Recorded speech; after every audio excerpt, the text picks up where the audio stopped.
really nice windows and stuff. First off, ignore my hair. I need to get this shit cut or do something with it. Take a shower. I don't know. I'm gonna go throw this in the chicken house out here.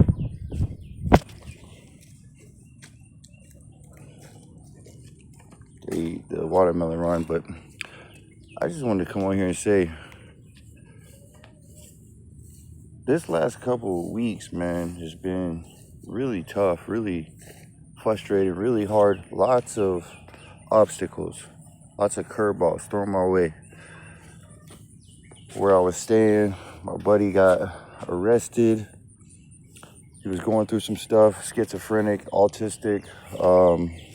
I have a lot of mental issues, taking a lot of psychotropic drugs that probably he didn't need, and diagnoses that he didn't even, it wasn't even legit. But anyway, people believe doctors, and they think that the doctors have their best interest in mind, and they don't. But anyway, I've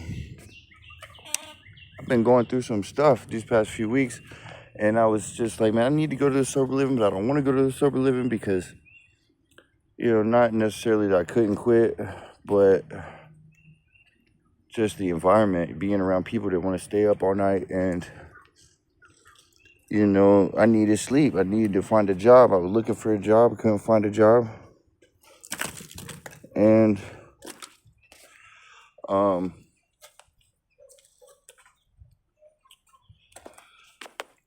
I was trying to look for one, and I get a staph infection, and I lost the job. I had a Burger King because I couldn't go in because the staph infection got so bad, and it wasn't able to take care of it. Didn't have the money to get the Epsom salt and the stuff to detox it, and lost the job at Burger King. 3 jobs, so the most recent jobs was inconsistent, so my resume looks like shit. Looks like I don't want to stay at a job long. And so I'm trying to fill out a job, and do all these applications on Indeed. I get these interviews, and I don't make it to the interview. And I'm like, oh, well, I'm going to go to this other interview. And then I ended up not going to that one, missed that one too, missed this one. Next thing you know, I burned through all my bridges, 37 years old almost this month. And I'm sitting there looking like, I don't know what's going on. But anyway, I didn't give up, and I knew I had to get out of the place I was staying. I got out of that place, went and stayed with this guy with the mental issues. He ends up trying to shoot a gun at me. His girlfriend moves in across the street, her and her parents. Next thing you know, they're getting into it. He's threatening to kill me. Long story short, this dude gets arrested. He goes to jail. He's got felonies, got warrants no one knew about. He ain't getting out. I'm sitting in this dude's house. His mom comes by the next day, drops off the key to me. His car is outside. I'm just like, what is going on in life? The week before that, I'm looking for a job. I filled out 20-some applications. I go to like 5 different interviews. Ain't hear nothing back. No call back. Right before he gets locked up, he's screaming at me one night. The same day he made me miss an interview, that same night I had an interview the next day. He's screaming at me at 4 o'clock in the morning. I lose my voice. So I'm going to the next interview, and I ain't got no voice, On top of that, a bump pops up on my lip, looking like I got a cold sore. 2 days later, I get bit by a damn brown recluse, back of my leg. I got a hole this big, maybe this big in the size of my leg, in the back of my leg. So I'm dealing with looking like crap, sounding like crap, feeling like crap, and I'm still out there trying to find a job because I knew I needed one so badly so I could get out of this hole that I was in. And I ended up running 10 miles from Mercy Hospital, but over on Glenstone, to Mercy Hospital, all the way down to Gold Mountain on Kansas and Sunshine. Then I ended up running back. That's over a 10-mile run with the hole in my back of my leg the size of a $50. And I'm crying the whole time because I know I can't miss this interview. I get up there, I miss the interview. Earlier that morning, I missed the interview because my roommate makes me miss it.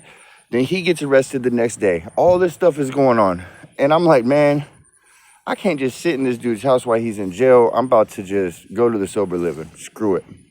If I don't get to work on my business or whatever, or limited time, that's okay. I need to do this. God is like, let's go, man. Make the move, make the decision. So I did, and I didn't give up.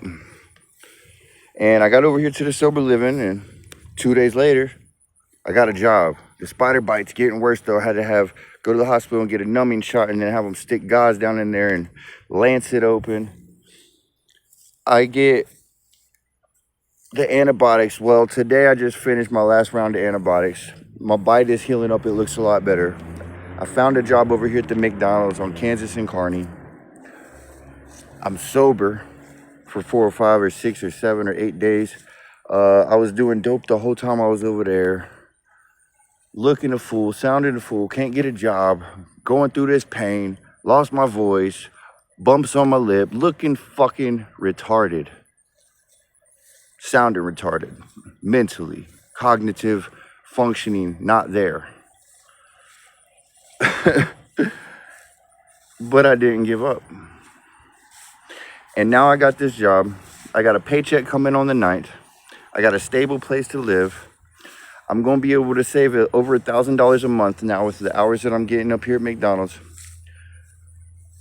I got some good friends that didn't leave by my side, that stuck by my side through the whole process. And I got a lot more friends who turned their back on me and stopped fucking with me.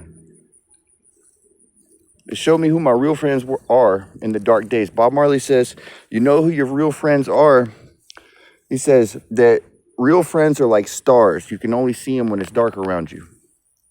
And that's so true. Look at my hair, see? It's crazy. But it's so true. Real friends are like stars. You can only see them when it's all dark around you in your dark days. And I was going through some dark shit. And all I want to do is see my son, be there in my kid's life, have a stable place to bring my kid so I could transport him to and from school while my baby mama is out in Diggins in some other county with some other dude alienating my kid from me. So now I'm just trying to stay on track. I'm trying to put God first. I'm trying to stay working, trying to stay sober. Trying to keep working on my business, trying to keep studying the psychology, the anatomy, the biology, the herbology, the quantum physics, the philosophy. That I'm writing a new book right now. It's called True Victory. It's inspirational quotes from famous philosophers and psychologists like Sigmund Freud, Carl Jung, Plato, Socrates, Aristotle, Marcus Aurelius, Jordan Peterson, Kevin Gates, Kobe Bryant. You know, just some cool cats. Some legends. Eric Thomas. So, I'm just working. And I thought maybe I would just share some of that to let people know, whatever you're going through, this too shall pass. Do not let the hard days win. Do not give up. You got this. Peace out.